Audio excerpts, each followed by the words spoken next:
श्रीमद् भागवत महापुराण के महात्म्य को श्रवण किया, इसकी महिमा क्या है। इस कथा को सुनकर भक्ति महारानी स्वस्थ हो गईं, ज्ञान वैराग्य जवान हो गए। धुंधकारी जैसे प्रेत को प्रेत योनि से मुक्ति की प्राप्ति हो गई। परीक्षित इसके साक्षी हैं, जो कि कथा सुन करके मुक्त हो गए।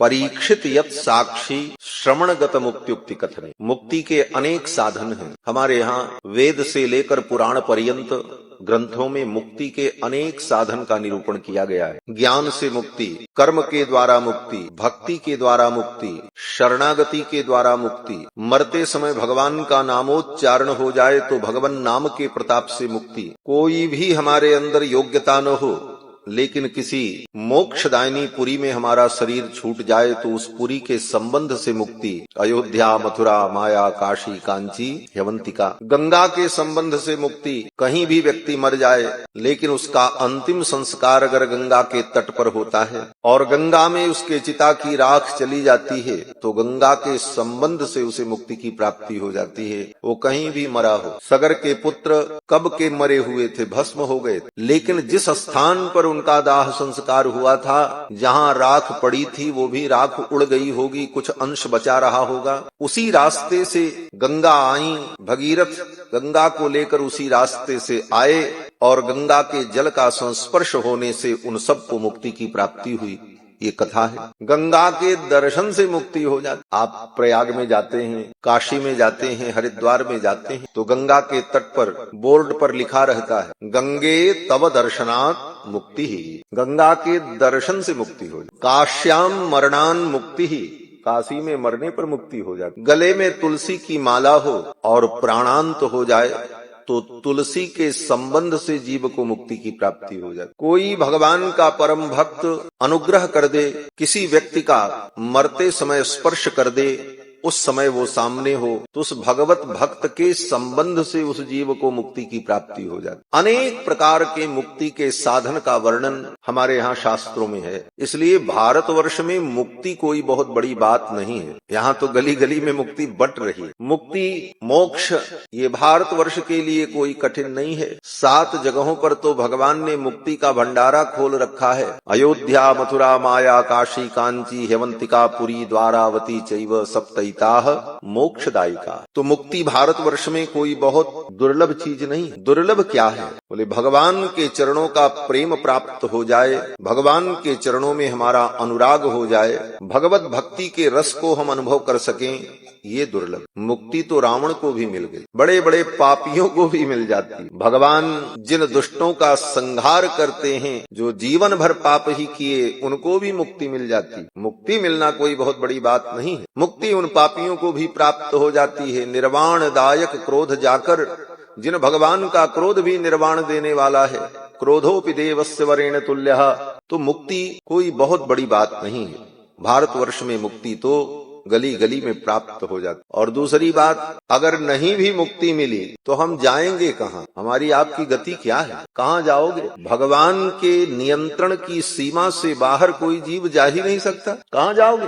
3 ही तत्व है, भोक्ता, भोग्यम, प्रेरितारंच मत्वा। श्रुति कहती है, वेद कहता है कि भोक्ता, भोग्यम, प्रेरितारंच मत्वा। एक तत्व है भोक्ता, ये जीव, और दूसरा तत्व है भोग्य माने माया, और तीसरा तत्व कौन है? बोले प्रेरणा देने वाला परमात्मा। इन 3 के अलावा चौथा कोई तत्व है ही नहीं। 3 ही तत्व है। ये जड़ प्रकृति, अनंत अनंत ब्रह्मांड, पृथ्वी, आकाश, जो कुछ है, और ये चेतन जीव, और इन दोनों को, प्रकृति को और जीव को प्रेरणा देने वाला परमात्मा। चौथा कोई तत्व है नहीं। और वह परमात्मा जो सबको प्रेरणा देने वाला है, उर प्रेरक रघुवंश विभूषण, उनकी प्रेरणा, उनका सामर्थ्य और उनके नियंत्रण से बाहर न प्रकृति जा सकती है, न जीव जा सकता। तो हम सदा भगवान के ही अधीन हैं और भगवान की सत्ता और नियंत्रण से बाहर कहीं जा नहीं सकते, कुछ कर भी नहीं सकते। आज नहीं, लाखों वर्ष बाद जब सृष्टि का लय होगा तो अंत में भगवान में ही हमको भी विलीन होना पड़ेगा, वहीं विलीन हो। इसलिए जीव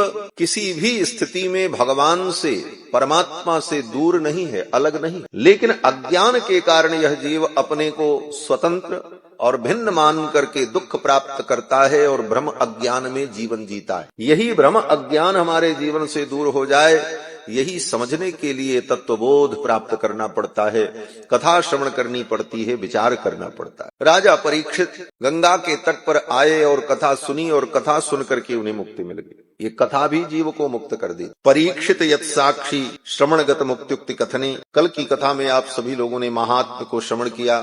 आगे श्री सूत जी महाराज सर्वप्रथम सत्य स्वरूप परमात्मा का ध्यान करते हैं, मंगलाचरण करते हैं। सत्यम परम धीमहि, उस परम सत्य का मैं ध्यान करता हूँ। परम सत्य को जानना यही जीवन का लक्ष्य है। सत्य क्या है, तथ्य क्या है, और जीव की ये स्वाभाविक प्रवृत्ति है। हम ऐसे भी संसार की किसी वस्तु को पहचानते हैं, जानते हैं, तो उसका वास्तविक रूप क्या है, उसी रूप में हम उसको जानने का प्रयत्न करते। सत्य की ही खोज ये जीव अनादिकाल से कर रहा है। अनंत अनंत जन्मों से हम सत्य को ही ढूंढ रहे हैं, और उस परम सत्य को हम पालें, यही जीव की इस अनंत यात्रा का विश्राम है। और परम सत्य भगवान है। श्री सूत जी महाराज ने सर्वप्रथम श्री सुखदेव जी को प्रणाम किया, भगवान नर नारायण को प्रणाम किया, और फिर कथा का वर्णन करते। शौनक जी ने सूत जी से प्रश्न पूछा कि समस्त शास्त्रों का सार क्या है, परम श्रेय क्या है, भगवान के अवतार का कारण क्या है, भगवान के अवतार कितने हैं, भगवान अवतार लेकर के क्या क्या करते हैं, और धर्म किसके आश्रय में रहता है। इन्हीं 6 प्रश्नों का उत्तर देते हुए सूत जी महाराज ने शौनकादि मुनियों को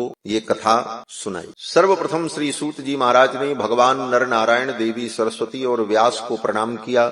बड़ा प्रसिद्ध श्लोक है, नारायणं नमस्कृत्य नरं चैव नरोत्तमं देवीं सरस्वतीं व्यासं ततो जय मुदीरे। इसका अर्थ हुआ कि भगवान नारायण को, भगवान नर को, देवी सरस्वती को और व्यास जी को प्रणाम करके जय का मैं व्याख्यान कर रहा हूँ। जय माने ये जो हम लोग जय बोलते हैं, श्री सीताराम चंद्र भगवान की जय, ये तो जय घोष है भगवान का। लेकिन जय शब्द का एक अर्थ और भी। जय माने महाभारत और 18 पुराण, वेद व्यास जी की जो ये रचना है, इसका नाम है जय। इसका नाम जय क्यों है? क्योंकि जो विजय प्रदान करे, जो विजय का मंत्र हो, उसी का नाम है जय। माया पर विजय, अज्ञान पर विजय, और अपने पापों का नाश करके भगवान के चरणों की भक्ति को प्राप्त कराने वाला ये जो ग्रंथ महाभारत और 18 पुराण है, इसी को जय कहा जाता है। और इन सब की रचना वेद व्यास जी ने की है, और भगवान नर नारायण की कृपा से और सरस्वती की कृपा से। इसलिए महाभारत, भागवत और अन्य पुराण, इनकी व्याख्या करने के पहले इन सब को प्रणाम करना चाहिए। नारायणं नमस्कृत्य नरं चैव नरोत्तमं देवीं सरस्वतीं व्यासं ततो जय मुदीरे। सूत जी महाराज ने प्रणाम किया और फिर कहा, हे मुनियों, आपने बहुत सुंदर प्रश्न किया है। मुनयः साधु पृष्टोहम, हे मुनियों, आपने बहुत सुंदर प्रश्न किया।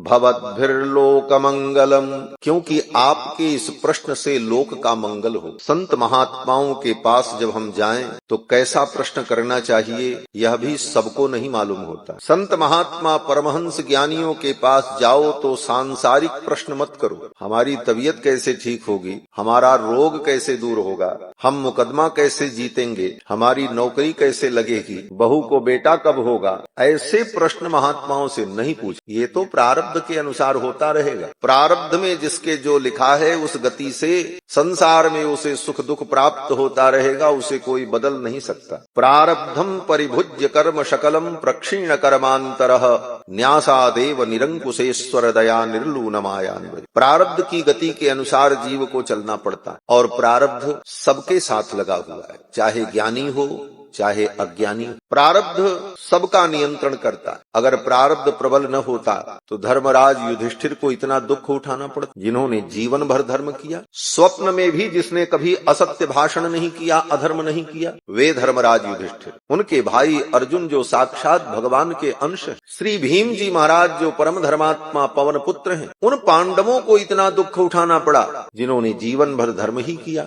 आजकल लोग कहते हैं, महाराज हमने जब से होश संभाला तब से कोई गलत काम नहीं किया, फिर भी हमको ये दुख हो रहा है। युधिष्ठिर को देखो, पांडव को देखो। इस जन्म में तुमने कोई बुरा नहीं किया है, लेकिन किसी जन्म का कोई कर्म होगा जो प्रारब्ध बन करके आज आपको दुख दे रहा है। और अगर सुख मिल रहा है तो वह भी किसी जन्म में किए हुए कर्म का परिणाम। काहु न को सुख दुख कर दाता, निज कृत कर्म भोग सब भ्राता। अपने ही किए हुए कर्मों का भोग समय आने पर हमें भोगना पड़ता है। एक जन्म की तो हमें याद रहती, लेकिन अनेक जन्मों के जो कर्म हमारे पीछे हैं, समय आने पर वो फल देते हैं। उन्हीं को प्रारब्ध कहा जाता है। पिछले जन्मों में हमने जो कर्म कर लिया उसका नाम प्रारब्ध है, और वह प्रारब्ध भी समय आने पर अपना फल देता है, और उसमें हमारा कोई नियंत्रण नहीं होता। हमारे ही किए हुए कर्मों का फल हमको कब प्राप्त होगा ये हमारे वश में नहीं है। इसीलिए गीता में भगवान ने कहा, कर्मण्येवाधिकारस्ते मा फलेषु कदाचन। कर्म तुम करोगे, कर्म का तुम्हारा अधिकार है। कर्मण्येवाधिकारस्ते, कर्मणि एव अधिकारः ते, तुम्हारा अधिकार केवल कर्म में है। उस कर्म का फल तुमको कब और कैसे और किस रूप में मिलेगा ये तुम्हारे अधिकार क्षेत्र में नहीं, ये भगवान के अधिकार क्षेत्र में, विधान के अधिकार क्षेत्र में है। उस विधान के अनुकूल समय आने पर वो प्राप्त होता है। तो प्रारब्ध सबके साथ जुड़ा हुआ। धर्मराज युधिष्ठिर के साथ भी प्रारब्ध, साक्षात भगवान कृष्ण उनके साथ, फिर भी जो प्रारब्ध की विधि थी, गति थी, वो उन्हें भोगनी पड़ी। इसलिए संसार के इस प्रारब्ध को बुद्धिमानी पूर्वक, विचार पूर्वक, विवेक पूर्वक भोगते हुए यात्रा में चलते रहे, यही सुंदर रास्ता है। और अज्ञान से प्रभावित होकर हम इधर उधर भटके कि उनके पास जाएंगे तो वो हमारा काम बना देंगे, हमारा प्रारब्ध बदल देंगे, बोले कोई कुछ नहीं करेगा, तुम ठगे जाओगे। आज ऐसे ठगों की कमी नहीं है भारतवर्ष। धर्म के नाम पर ठगने वाले लोगों के काम बनाने के नाम पर ठगने वालों की कमी नहीं है। वो तो दुकान सजा करके बैठे, आप जैसे अज्ञानी आ जाएं फिर तो उनका काम बन जाता है। बंधुओं, संत महात्माओं के पास जाओ तो ऐसे प्रश्न मत करो, उनसे तत्व की जिज्ञासा करो। तत्व की जिज्ञासा करो, भगवान क्या है, ये जीव का स्वरूप क्या है, हमें परम गति की प्राप्ति कैसे होगी, भगवान के चरणों का प्रेम कैसे प्राप्त होगा। इन विषयों के संदर्भ में प्रश्न करना चाहिए। शौनकादि मुनियों ने जब प्रश्न किया तो सूत जी बड़े प्रसन्न हुए। सूत जी ने कहा, भवद्भिर्लोक मंगलम, आप लोगों ने जो प्रश्न किया उस प्रश्न से लोक का मंगल होगा। और सूत जी महाराज वर्णन करने लगे। सूत जी कहते हैं, सवई पुंसाम परो धर्मो यतो भक्ति रधोक्षजे। हे मुनियों, इस मनुष्य जीवन का परम धर्म यही है कि भगवान श्री हरि के चरणों में हमारी भक्ति हो जाए। यहीं से भागवत की शुरुआत हो रही। सवई पुंसाम परो धर्मो यतो भक्ति रधोक्षजे। सबसे बड़ा धर्म, परम धर्म यही है कि भगवान के चरणों में हमारी भक्ति हो। लेकिन वो भक्ति कैसी हो? सूत जी कहते हैं, अहेतुकी हो और अप्रतिहता हो। अहेतुकी का मतलब जिस भक्ति में कोई कारण न हो। हम इसलिए भक्ति न करें कि भगवान हमको कुछ दें, बिना कारण के सहज भक्ति। और दूसरी विशेषता क्या हो? कहते हैं अप्रतिहता, वो भक्ति रुकने वाली न हो, उत्तरोत्तर बढ़ती रहे। ऐसी भक्ति भगवान के चरणों में हो जाए तो ययात्मा संप्रसीदति, उस भक्ति से आत्मा प्रसन्न हो जाती। कौन सी आत्मा? बोले दोनों आत्माएं। एक भक्ति करने वाली आत्मा, ये जीवात्मा, और दूसरी बोले जिसकी भक्ति की जाती है वो परमात्मा। यह आत्मा संप्रसीदति, इस भक्ति के द्वारा जीव को भी प्रसन्नता होती है और भगवान को भी प्रसन्नता हो। आगे सूत जी कहते हैं, हे मुनियों, अब इसको दूसरे ढंग से समझो। एक ही बात को अनेक प्रकार से समझाया जाता है। सूत जी कहते हैं, ये भक्ति को तुम ये समझो कि ये तुम्हारी कन्या है, तुमने इसको पैदा किया है, इसे जन्म दिया। भक्ति हमारे अंदर उत्पन्न होती, तो ये भक्ति क्या है? बोले इसे कन्या मानो। अब कन्या जब बड़ी हो जाए तो कन्या का किसी पुरुष के साथ विवाह कर दिया जाता है। सूत जी कहते हैं, ये भक्ति रूपी कन्या जो तुम्हारे हृदय में उत्पन्न हुई, इस भक्ति का तुम भगवान के साथ विवाह कर दो। वासुदेवे भगवती भक्ति योग प्रयोजिता, इस भक्ति रूपी कन्या को भगवान वासुदेव के साथ ब्याह दो। और जब इस भक्ति का संबंध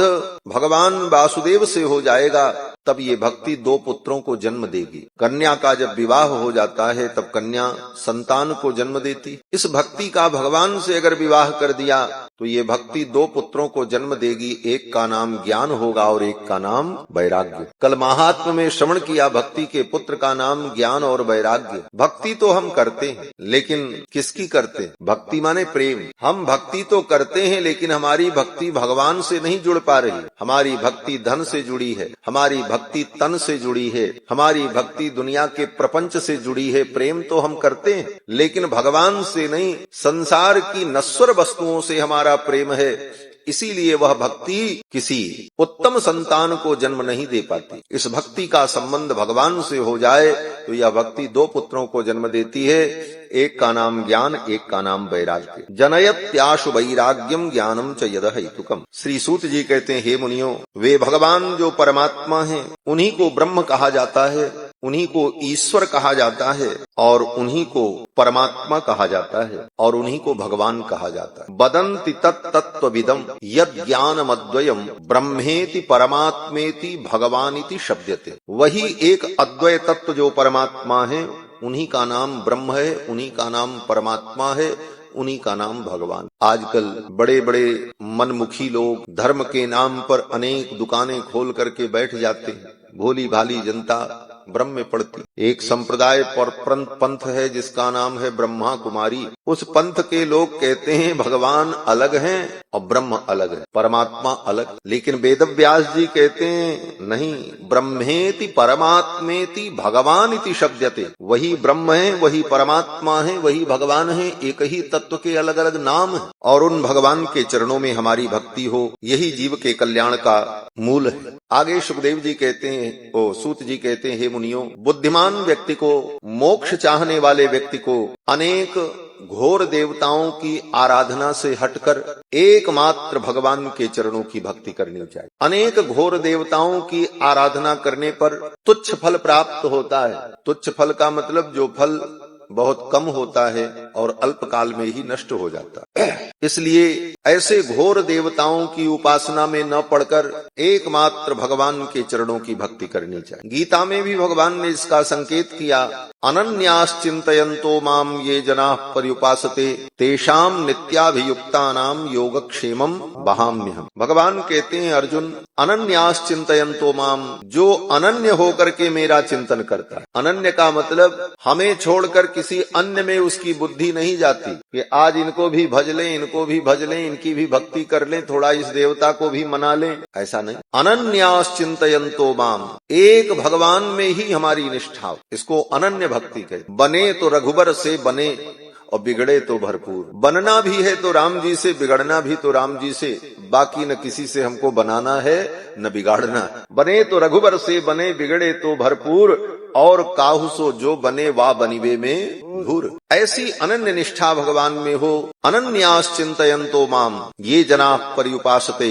भगवान कहते हैं, जो अनन्य होकर मेरी उपासना करते हैं, तेषाम नित्याभियुक्तानाम, ऐसे जो नित्य मेरे में अपने मन को लगाए हुए हैं, उनके योग और क्षेम का मैं वहन करता हूँ। योग और क्षेम क्या है?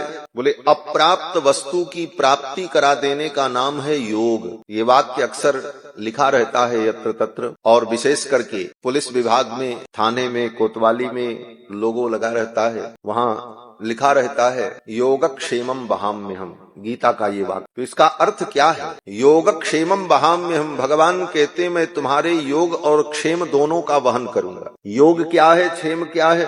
बोले अप्राप्त वस्तु की प्राप्ति करा देने का नाम योग है, और जो प्राप्त है उसकी रक्षा करना, इसका नाम क्षेम है। अप्राप्त की प्राप्ति उसको योग कहते हैं, और जो प्राप्त है उसका संरक्षण, इसको क्षेम कहते। भगवान कहते हैं योगक्षेमम वहाम्यहम्, लेकिन कब?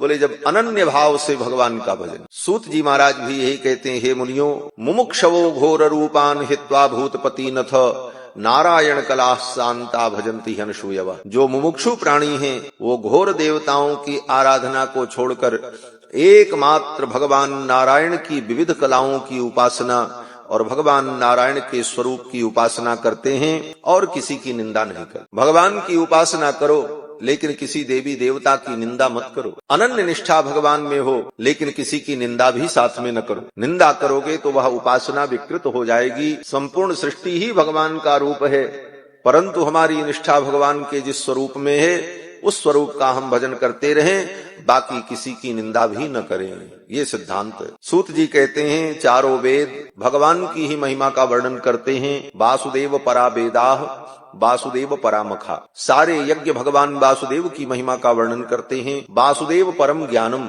भगवान वासुदेव ही परम ज्ञान है, वासुदेव परम तपः और भगवान वासुदेव ही परम तप। इस प्रकार से भगवत तत्व की महिमा का वर्णन एक अध्याय में सूत जी ने किया। दूसरे अध्याय में उन्हीं भगवान के विविध रूपों का वर्णन। सूत जी कहते हैं वही भगवान नारायण समय समय पर विविध रूप धारण करके अवतार लेते हैं। भगवान को अवतार लेने की जरूरत क्यों पड़ती है? बोले उसके कई कारण हैं। कुछ कारण तो गीता में भगवान ने कह ही दिया, यदा यदा ही धर्मस्य ग्लानिर्भवति भारत अभ्युत्थानम धर्मस्य तदात्मानं सृजाम्यहम् परित्राणाय साधूनां विनाशाय च दुष्कृताम् धर्म संस्थापनार्थाय संभवामि युगे युगे। युग युग में भगवान धर्म की स्थापना के लिए, अधर्म के नाश के लिए, दुष्टों के संहार के लिए, सज्जनों की रक्षा के लिए भगवान का अवतार होता है। जब जब हो ही धर्म कय हानि बाढ़ी अधम असुर अभिमानी तब तब प्रभु धरि विविध शरीरा हरहि दुसह दुख सज्जन पीरा। तो भगवान के अवतार का यह प्रयोजन, लेकिन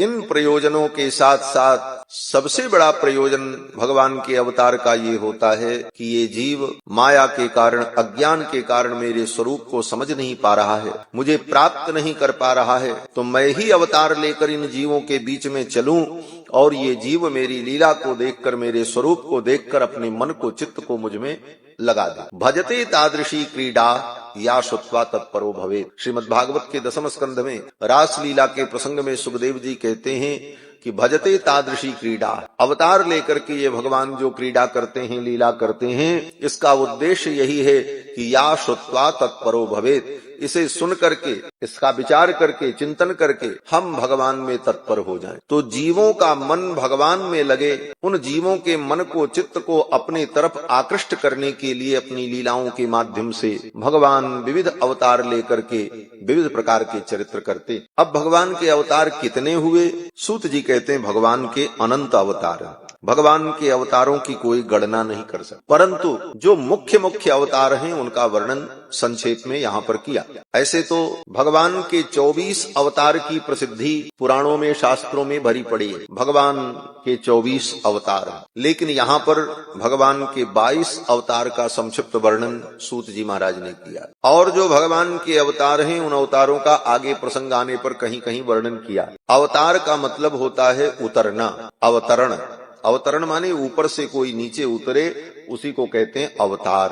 तो भगवान अपने वैकुंठ से उतरकर इस धरती पर मानवों के बीच में मानव रूप में आते हैं, यही भगवान का अवतार है। अवतार का वर्णन करते हुए सूत जी कहते हैं, हे मुनियो, क्षीर सागर में विराजमान जो भगवान नारायण हैं, एतन नानावताराणाम निधानम बीजमव्ययम, समस्त अवतारों के मूल कारण भगवान नारायण। वहीं से भगवान का विविध अवतार होता है। प्रथम अवतार भगवान का सनकादिकों के रूप में हुआ, दूसरा अवतार भगवान का वराह के रूप में, तीसरा अवतार भगवान का देवर्षि नारद के रूप में, चौथा अवतार भगवान का नर नारायण बद्री नारायण भगवान के रूप में, पांचवा अवतार भगवान का कपिल मुनि के रूप में, छठवां अवतार भगवान का दत्तात्रेय जी के रूप में हुआ, सातवां अवतार भगवान का यज्ञ पुरुष के रूप में हुआ, आठवां अवतार भगवान का ऋषभ देव के रूप में हुआ, नौवां अवतार भगवान का पृथु के रूप में, 10वां अवतार कच्छपावतार मत्स्यावतार, 11वां अवतार भगवान का कच्छपावतार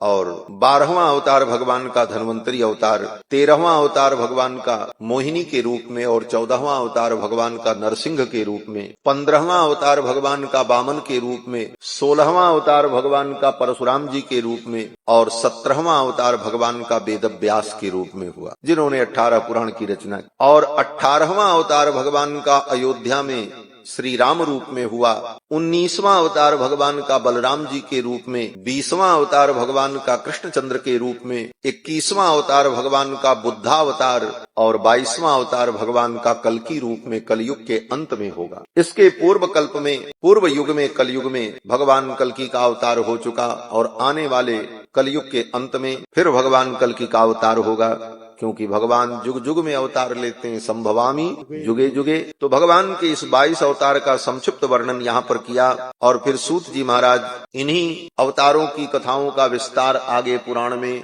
मुनियों को सुनाते हैं। अब इसके बाद एक अध्याय में इसका वर्णन करने के बाद चौथे अध्याय में श्री सूत जी महाराज भागवत की रचना का वर्णन करते हैं। ये भागवत की रचना कब और कैसे हुई, तो कहते हैं द्वापर युग में द्वापरे समनुप्राप्ते तृतीय युग पर्यये जातः पराशराद योगी वासव्याम कलया हरे। द्वापर युग में पराशर महर्षि की पत्नी वासवी देवी के गर्भ से भगवान की कला का अवतार हुआ। किस रूप में? बोले वेद व्यास जी के रूप। सबसे पहले वेद व्यास भगवान के अवतार का वर्णन भागवत में होता है। क्यों? बोले वेद व्यास जी का अवतार होगा तभी नहीं ये सबका अवतार लिखेंगे, लिखना तो इन्हीं को है, इसलिए पहले इन्हीं के अवतार का वर्णन किया। कहते हैं द्वापरे समनुप्राप्ते तृतीये युग पर्यये जातः पराशराद योगी वासव्याम कलया हरे। भगवान हरि की दिव्य कला का अवतार वेद व्यास के रूप में हुआ और पराशर महर्षि के पुत्र हैं, इसलिए महर्षियों का जो धर्म है तप, उस धर्म में व्यास जी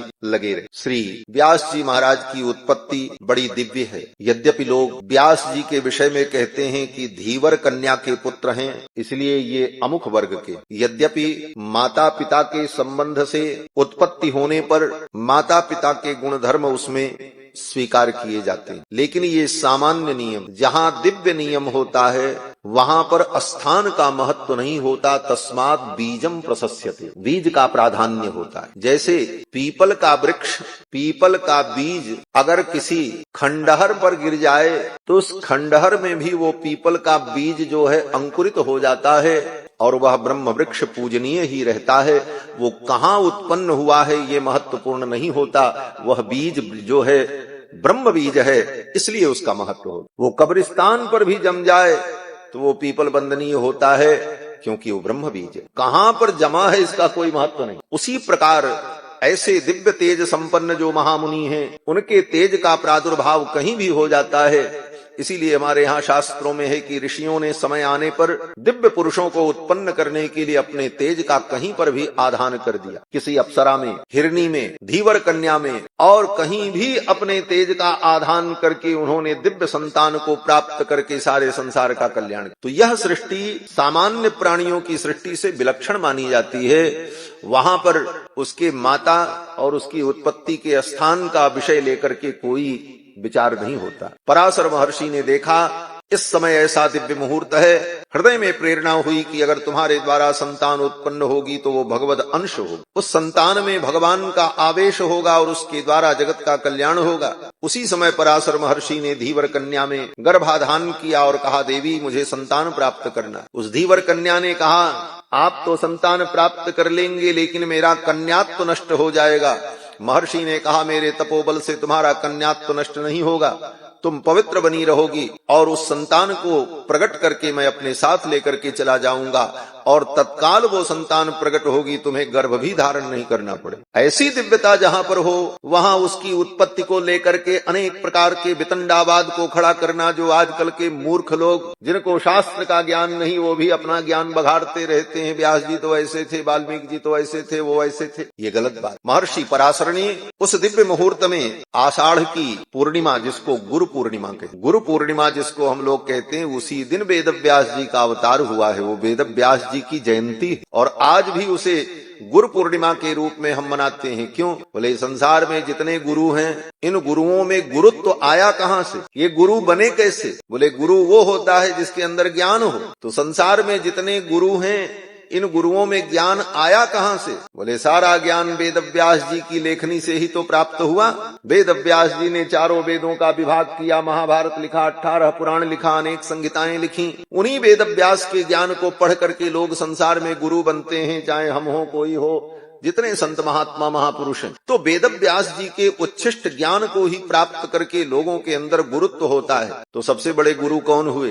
बोले सबसे बड़े गुरु वेद व्यास जी हुए। तो वेद व्यास जी की जो जयंती है उसी को गुरु पूर्णिमा के रूप में गुरु पूजन के दिन हम लोग अनुभव करते हैं, क्योंकि संपूर्ण गुरुओं की गुरुता वेद व्यास जी के कारण है। तो महर्षि पराशर ने देखा आज मुहूर्त बहुत सुंदर है और इस मुहूर्त में जो संतान उत्पन्न होगी वो भगवद अंश होगी। और पराशर महर्षि ने धीवर कन्या में गर्भाधान किया और उसी क्षण वेद व्यास जी का प्रादुर्भाव हुआ और वेद व्यास जी का जब प्रादुर्भाव हुआ उसी समय वेद व्यास जी बड़े हो गए और अपने पिता पराशर महर्षि का हाथ पकड़ा और पिता पुत्र दोनों उत्तराखंड की ओर चले गए। धीवर कन्या ने पराशर महर्षि के चरणों में प्रणाम किया और वो यथावत रही, उनके जीवन में कोई परिवर्तन नहीं आया। तो ऐसी दिव्य उत्पत्ति जहां पर हो वहां पर किसी प्रकार का संदेह करना यह धर्म के सिद्धांत और वैदिक सिद्धांत के प्रति अपराध है। वेद व्यास जी को लेकर पराशर महर्षि बद्रीनाथ धाम चले गए और वहीं यज्ञोपवीत संस्कार किया उनका और उन्हें वेदादि ग्रंथों का अध्ययन कराया। और वेद व्यास जी तो साक्षात भगवान के स्वरूप, लेकिन अवतार में भी भगवान उन सारी विधियों का पालन करते। जैसे राम जी, अब राम जी को क्या वेद पढ़ना, स्वयं भगवान है, सर्वज्ञ है, लेकिन अवतार लेते हैं तो यज्ञोपवीत होता है, गुरुकुल में पढ़ने जाते हैं, गुरु गृह गए पढ़न रघुराई, अल्पकाल विद्या सब आई। उसी प्रकार वेद व्यास जी भी स्वयं भगवान हैं, सर्वज्ञ हैं, लेकिन पिता ने उनका संस्कार किया, वेद पढ़ाया और सब कुछ पढ़ लिख करके वेद व्यास जी महाराज तप करने लगे और बद्रीनाथ धाम में निवास करते। स कदाचित सरस्वत्या उपस्पृश्य जलम शुचि विविक्त देशे आसीन उदिते रवि मंडले। वेद व्यास जी का आश्रम सरस्वती नदी के तट पर, बद्रीनाथ धाम में सरस्वती नदी प्रवाहित होती। सरस्वती नदी भी पंच नद्यः सरस्वती मपियन्ति सस्रोतशः, वेदों ने कहा। एक सरस्वती नदी कुरुक्षेत्र से प्रकट होती जो अंतर्वाहिनी है। कुरुक्षेत्र में सरस्वती का प्रादुर्भाव है और जमीन के अंदर अंदर अंतर्वाहिनी होकर बहते हुए प्रयाग में आकर जहां गंगा जमुना का संगम होता है वहीं पर वो सरस्वती गंगा जमुना में मिल जाती। तो वो अंतर्वाहिनी सरस्वती हैं। उभयोः संगमम यत्र तत्र लुप्ता सरस्वती, वो सरस्वती नदी दिखाई नहीं पड़ी। इसीलिए प्रयाग में दो ही नदी दिखती हैं, गंगा और जमुना। सरस्वती कुरुक्षेत्र से निकलती हैं और भीतर भीतर भूगर्भ के अंदर चलते हुए वहां तक आती। इसका वर्णन हमारे यहाँ वेदों में। बाद में वैज्ञानिकों ने भी अपने यंत्र के द्वारा देख करके इसे सिद्ध किया कि कोई जल प्रवाह, कोई नदी कुरुक्षेत्र से भीतर भीतर अंतर्वाहिनी बहती हुई प्रयाग तक आती है। विज्ञान ने इस पर शोध भी किया। हमारे महर्षियों ने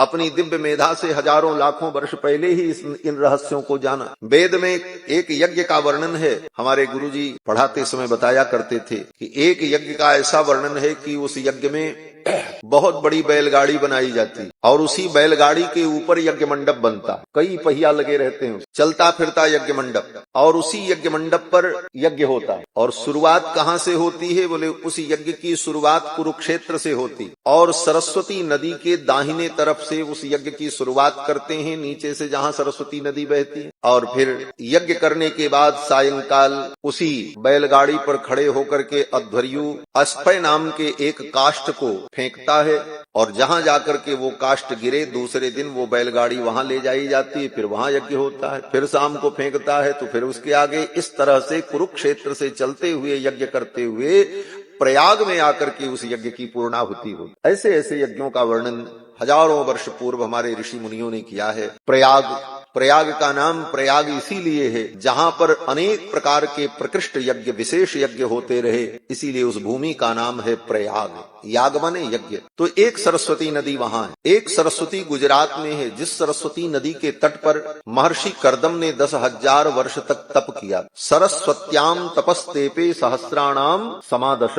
और एक सरस्वती नदी हरियाणा में प्रवाहित होती, एक सरस्वती बद्रीनाथ धाम में है, जिस सरस्वती नदी के तट पर वेद व्यास जी का आश्रम। तो 5 प्रकार की सरस्वती का वर्णन वेदों में है, शास्त्रों में। तो बद्रीनाथ धाम में जो सरस्वती है उसी सरस्वती नदी के तट पर वेद व्यास जी का आश्रम। सरस्वती नदी के जल से आचमन किया, उपस्पृश्य जलम शुचि, और एकांत में बैठकर वेद व्यास जी विचार करने लगे। भगवान के अंश हैं। क्या विचार किया, बोले विविक्त देश आसीन उदते रवि मंडले युग धर्म व्रतिकरम प्राप्तम भुवि युगे युगे। वेद व्यास जी विचार करने लगे, अब द्वापर समाप्त होने वाला है, कलयुग आने वाला है, और कलयुग में धर्म का व्यतिक्रम होगा, धर्म विकृत हो, लोग धर्म से विमुख हो जाएंगे और भौतिकानाम च भावानाम शक्ति ह्रासम च तत्कृतम, और व्यक्तियों का सामर्थ्य भी घट जाएगा, बुद्धि भी घट जाएगी, शक्ति भी कम हो जाएगी मनुष्यों में। ये सब कलयुग में होगा। श्रद्धा भी लोगों की कम हो जाएगी, बुद्धि भी कम हो जाएगी और ह्रसितायुष, उनकी आयु भी कम हो जाए। ये कलयुग का धर्म है। कलयुग में ऐसा होता है। ये सब वेद व्यास जी ने द्वापर युग में विचार किया, कलयुग आने वाला है, ऐसा होगा। ऐसी स्थिति में प्राणियों का कल्याण कैसे हो, लोग वेद के तत्व को कैसे जाने और लोग मनुष्यों का परम कल्याण कैसे हो, ये विचार करके वेद व्यास जी ने वेद के रहस्यों को महाभारत के रूप में प्रकट किया। इसीलिए महाभारत को पांचवा वेद कहा जाता है। इतिहास पुराणम च पंचमो वेद उच्यते। ये महाभारत और 18 पुराण ये पांचवा वेद है। 4 वेद तो पहले एक ही वेद, लेकिन उस एक वेद के 4 विभाग वेद व्यास जी ने किए, जिससे वेदों का संरक्षण हो। एक ही वेद तो एक व्यक्ति उसको पढ़ करके उसको सुरक्षित रख पाए, ये द्वापर युग आते आते संभव न हुआ, क्योंकि मेधा घट गई, बुद्धि घट गई। तो वेद व्यास जी ने उसके 4 विभाग कर दिए, ऋक यजु अथर्व साम। वो पहले से थे लेकिन एक ही जगह थे, उनको अलग अलग कर दिया और उसके लिए अलग अलग शिष्यों को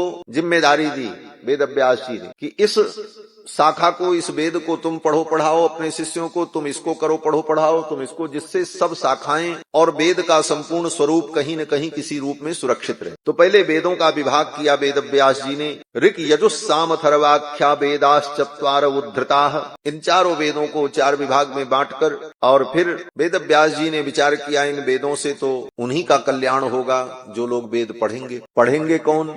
बोले जो पढ़ने के अधिकारी हों। सब नहीं पढ़ सकते। कौन पढ़ सकता है?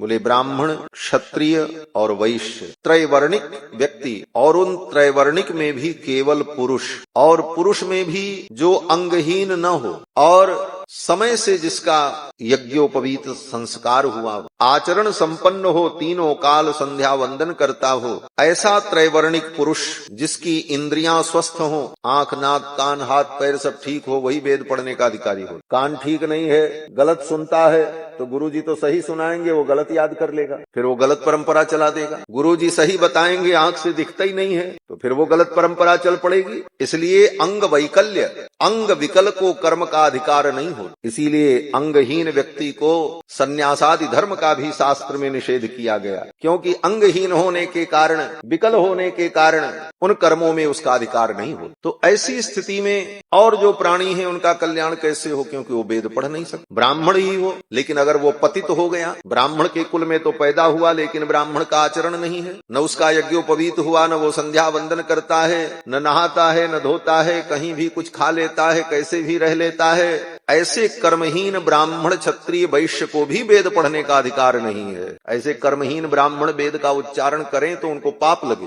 वेद व्यास जी कहते हैं कि स्त्री शूद्र द्विज बंधु नाम, द्विज बंधु, ये द्विज बंधु शब्द गाली है। किसके लिए? बोले उन द्विजों के लिए जो द्विज तो हैं लेकिन द्विज का आचरण उनके जीवन में। शब्द बड़ा सुंदर लगता है द्विज बंधु। किसी को कहो आप तो द्विज बंधु हैं, तो सामने वाले को लगेगा हमारा बड़ा सम्मान कर रहे हैं, लेकिन वस्तुतः ये गाली है, उसका अपमान। द्विज बंधु का मतलब जो केवल ब्राह्मण बंधु बनकर के जी रहा है, जाति से ब्राह्मण है, उसकी उत्पत्ति ब्राह्मण माता पिता से हुई इसलिए ब्राह्मण कहा जा सकता है, परंतु उसके अंदर ब्राह्मण के कर्म नहीं है। ऐसे द्विज को द्विज बंधु कहा जाता। तो जो द्विज बंधु हैं वो भी वेद नहीं पढ़ सकते, क्योंकि उनके अंदर वो शुद्धता पवित्रता नहीं। तो इन सब का कल्याण कैसे हो? भगवान तो सबका कल्याण चाहते हैं। यही तो हमारे सनातन धर्म की विशेषता है। अन्य मत पंथ में ऐसा नहीं है। उनके यहाँ तुमने अगर कुछ गड़बड़ कर दिया बोले तो अब तुम जहन्नुम में ही जाओगे, तुम्हारे लिए सारे रास्ते बंद। लेकिन हमारे सनातन धर्म में जो जिस परिस्थिति में है, पतित से पतित व्यक्ति भी है, अगर वो चाहता है कि हमारा कल्याण हो तो शास्त्र उसका भी मार्गदर्शन करता है, इस जीव का कल्याण। इसीलिए हमारे यहाँ बड़े बड़े पतितों का भी उद्धार होता है। गणिका अजामिल व्याध गीध गजादि खल तारे। बोले महाराज हम बहुत बड़े पतित हैं, हमारी उत्पत्ति अशुद्ध है, हमारा आचरण अशुद्ध है, हमारी बुद्धि धर्म को समझ नहीं पाती है, ऐसी स्थिति में हम कुछ करने लायक नहीं हैं, तब हमारा कल्याण कैसे हो? लेकिन शास्त्र इतने कृपालु हैं, शास्त्र कहता है तुम्हारा भी कल्याण होगा, मत घबराओ, तुम्हारे लिए भी उपाय है हमारे पास। बोले क्या उपाय है? बोले कुछ नहीं कर सकते तो केवल राम राम राम कहते रहो, तुम्हारा भी कल्याण, तुम्हें भी परम गति मिल जाएगी। गोस्वामी जी महाराज कहते हैं पाई न केहि गति पतित पावन, राम भज सुन सठ मना। पाई न केहि गति पतित पावन, राम भज सुनु सठ मना। पाई न केहि गति पतित पावन, राम भज सुनु सठ मना। गणिका अजामिल व्याध गीध गजा विखल तारे घना गणिका अजामिल व्याध गीध गजा विखल तारे घना आबीर जवन की रात खस स्वपचादियति अघरूप दे आबीर जवन की रात खस स्वपचादियति अघरूप दे कही नाम बारक ते भी पावन होई राम नमामि ते कही नाम बारक ते भी पावन होई राम नमामि ते पाई अति गति पतित पावन राम भज सुनु सठ मना हा राम भज सुनु सठ मना हा राम भज सुनु सठ मना। हमारे यहाँ सबका इलाज है। संसार का कोई ऐसा भव रोग नहीं है जिस रोग की औषधि हमारे शास्त्र में। कैसा भी बीमार व्यक्ति हो, शास्त्र उसके भी कल्याण का मार्ग बता देता है। बस करना इतना है कि हमारे लिए क्या मार्ग है ये तय हो जाए तो हम निष्ठा पूर्वक उस मार्ग पर चल पड़े। बाकी हम ये करना, हम ये करेंगे ये आग्रह न हो। तुम्हारी परिस्थिति, तुम्हारी योग्यता और तुम्हारी क्षमता के अनुकूल शास्त्र ने जो मार्ग बता दिया उस मार्ग को श्रद्धा पूर्वक मान करके चल पड़ो, कल्याण हो। वेद व्यास जी ने विचार किया संसार के इन प्राणियों का कल्याण कैसे। तब वेद व्यास जी ने कहा कल्याण तो वेद से होता है। तो अब हम 5वां वेद बना दें। वेद का जो ज्ञान है उसी ज्ञान को बटोर कर वेद के रहस्य को ही इतिहास और पुराण के रूप में वेद व्यास जी ने लिख दिया। इतिहास पुराणम च पंचमो वेदम उच्यते। और ये किसके लिए लिखा? बोले उन्हीं लोगों के लिए लिखा, स्त्री के लिए, शूद्र के लिए और वे द्विज जो द्विज आचरण संपन्न नहीं है उनके लिए, कि इन पुराणों को पढ़कर सुनकर, महाभारत को पढ़कर सुनकर धर्म का ज्ञान प्राप्त कर लें और इनका भी कल्याण हो। लेकिन